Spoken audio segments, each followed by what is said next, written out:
The door wasn't supposed to be there. Maya had walked past that alley 100 times on her way home from work. A narrow, forgettable gap between a laundromat and a boarded-up cafe. But tonight, under the flicker of a dying streetlight, she noticed it. A wooden door set deep into the brick, its surface etched with faint, swirling patterns. It hadn't been there yesterday.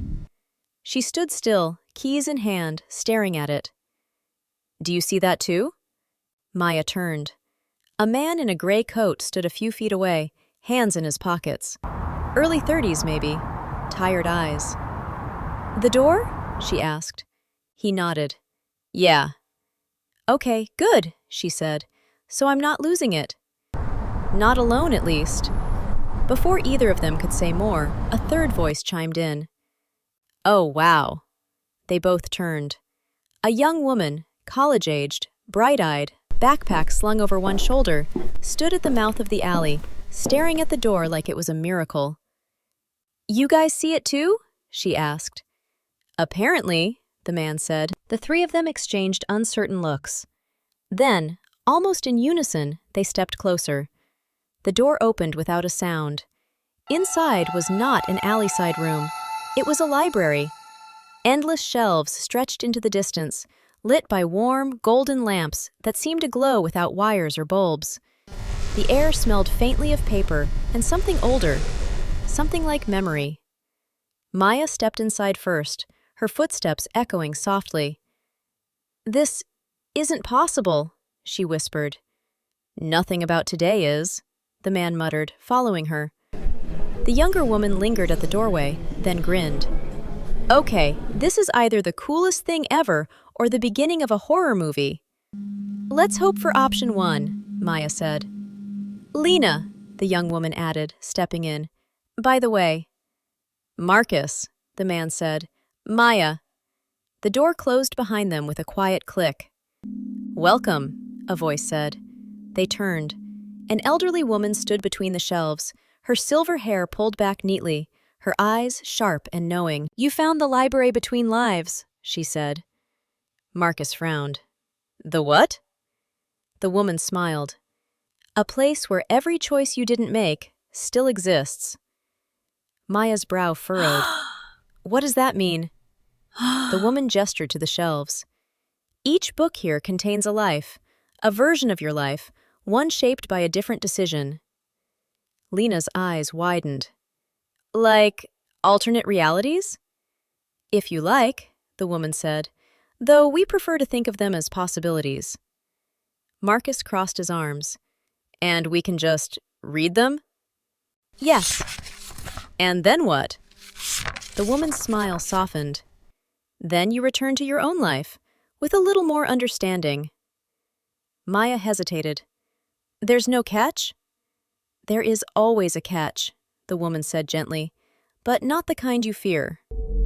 They split up. It felt natural somehow, as if the library already knew where each of them needed to go. Maya's section was quiet. The shelves here were labeled not with numbers, but with moments. The day you didn't call back, the job you turned down, the city you never moved to.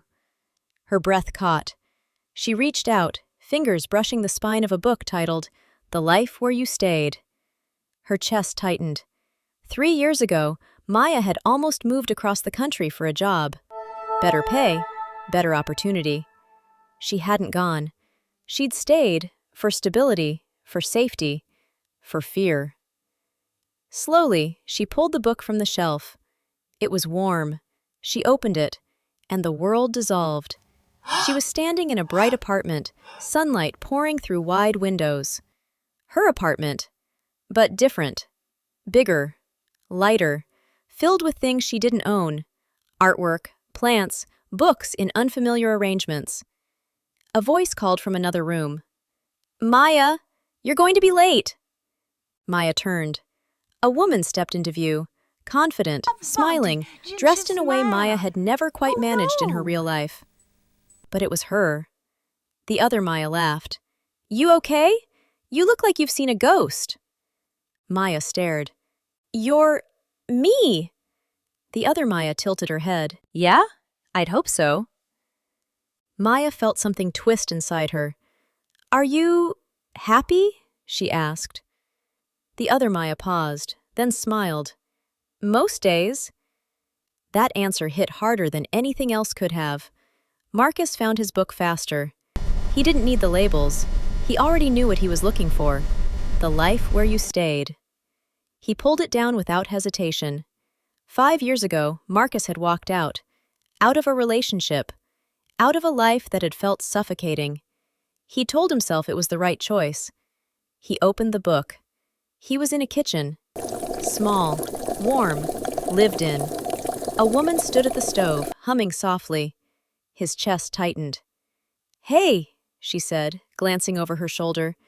Can you grab the plates? Her voice was exactly the same. Marcus stepped closer. Emma? She smiled. Who else would it be? He swallowed hard. I stayed? Emma frowned slightly. Of course you did. Where would you go? Marcus looked around. There were photos on the fridge, trips they'd taken, moments they'd shared. A life. His life. The one he'd walked away from. Are you happy? He asked quietly. Emma turned back to the stove. We're working on it. Marcus closed his eyes. Lena wandered longer than the others. There were too many options. The life where you took the risk. The life where you played it safe. The life where you told the truth. She laughed nervously. How am I supposed to choose? Finally, she grabbed one at random. The life where you said yes. She opened it. Music. Loud, pulsing, alive. Lena blinked, disoriented. She was backstage at a concert. People rushed around her. Crew members, performers, energy buzzing in the air. Lena! Someone shouted. You're on in 5! Her heart skipped. She turned to a mirror. And there she was. Makeup done, outfit bold, eyes shining with confidence she'd never felt before. You're a singer, she whispered. The other Lena grinned. Yeah, and we're about to kill it. Lena felt a surge of excitement and fear. Are you happy? She asked. The other Lena hesitated, then shrugged. I'm alive. They returned to the library at the same time. No one spoke at first. The weight of what they'd seen hung between them. Well, Lena said finally, her voice softer now, that was a lot. Marcus nodded. Yeah. Maya looked at her hands. It wasn't what I expected.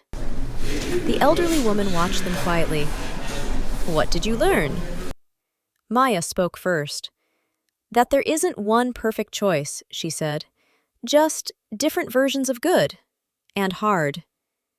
Marcus exhaled. That leaving didn't make things easier, just different. Lena smiled faintly. That even the exciting life isn't perfect. It's just louder. The woman nodded. Exactly. Maya looked up. So what's the point? The woman's eyes softened. To remind you that your life is still being written. Every day is another choice. Marcus glanced at the shelves.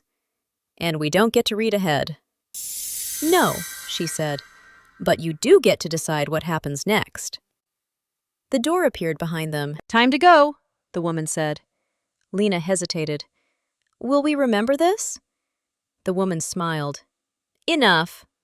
They stepped through the door, one by one. Outside, the alley was empty. No door, no sign of the library, just the quiet hum of the city. Maya looked at the others. So, what now? Marcus shrugged.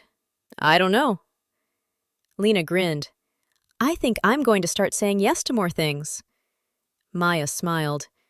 I think I might finally take that risk. Marcus was quiet for a moment.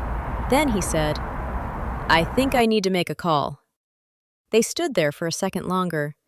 3 strangers, connected by something impossible. Then they went their separate ways. Somewhere, beyond sight, the library between lives waited. Shelves shifting, stories growing, endless possibilities bound in quiet pages. waiting for the next person brave enough to open a door that wasn't there yesterday. If you enjoyed this story, please click the subscribe button. Thank you!